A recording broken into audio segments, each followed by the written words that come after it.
ગાંધીનગર જિલ્લાના દહેગામ તાલુકા દૂધ મંડળીઓ અગાઉ અમદાવાદની ઉત્તમ ડેરીમાંથી પશુપાલકો દ્વારા દૂધ ભરવામાં આવતું હતું, પરંતુ ઉત્તમ ડેરીમાંથી દહેગામ તાલુકાના ખેડૂતોને દૂધના ભાવ સારા નહીં મળતા હોવાથી તાલુકાના ચેરમેનો અને સેક્રેટરીઓ દ્વારા ખેડૂતોના હિતમાં નિર્ણય લઈને ઉત્તમ ડેરીમાંથી દૂધ બંધ કરી જિલ્લામાં આવેલ મધુર ડેરીમાંથી ખેડૂતોને દૂધ ભરવા માટે નક્કી કરવામાં આવ્યું હતું, જેથી પશુપાલકો મધુર ડેરીમાંથી દૂધ ભરતા હતા. ત્યારે અચાનક અમદાવાદની ઉત્તમ ડેરી તરફથી મધુર ડેરી પર સરકારી કોર્ટનો સ્ટે લાવી દેવામાં આવ્યો છે. ત્યારે હવે દહેગામ તાલુકાની દૂધ મંડળીઓ મધુર ડેરી પર સ્ટે આવતા હવે દૂધ કઈ રીતના લેવું તે મોટો પ્રશ્ન ઉભો થવા પામ્યો છે, જેને લઈને 60,000 જેટલું દૂધ ખેડૂતોનું આવતીકાલે બગડશે તેવી સ્થિતિ સર્જાઈ છે. જેથી દૂધ મંડળીના ચેરમેનો સેક્રેટરી દ્વારા આ બાબતે આજરોજ ગાંધીનગર સચિવાલય ખાતે સરકારમાં રજૂઆત કરવા પહોંચ્યા હતા અને દૂધ મધુર ડેરીમાં ચાલુ રહે તેના માટે સરકારમાં રજૂઆત કરવામાં આવી છે, પરંતુ આવતીકાલે ખેડૂતો માટે અને પશુપાલકોના દૂધનો મોટો પ્રશ્ન ઉભો થાય તેમ છે. તો દહેગામ તાલુકાના પશુપાલકોનું દૂધ મધુર ડેરીએ લેવાની ના પાડતા ખેડૂતોને ચિંતા વધી જવા પામી છે.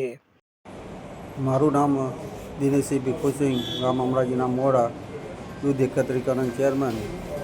આવતીકાલથી જાણ કરવામાં આવી છે કે મધુર ડેરીમાં ઉત્તમ ડેરી દ્વારા સ્ટે લાવવાના કારણે મધુર ડેરીમાં આવતીકાલથી દૂધ ભરાશે નહીં, જેની ખેડૂતો, દૂધ મંડળીઓ, દહેગામ તાલુકાની તમામ દૂધ મંડળીઓ ચિંતામાં ફેરવાઈ ગઈ છે. માટે સરકારશ્રીને વિનંતી છે કે આનું રિઝલ્ટ જલ્દી લાવવા અને મધુર ડેરીમાં દૂધ ભરતા થઈ જાય એવી સરકારશ્રીને અમારી વિનંતી.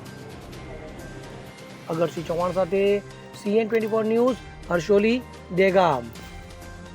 હવે જુઓ દેશ દુનિયાની તમામ ખબરો તમારી આંગળીના ટેરવે. ઉઠાવો મોબાઈલ અને Google Play Store પરથી ડાઉનલોડ કરો અમારી CN24 ન્યૂઝ મોબાઈલ એપ.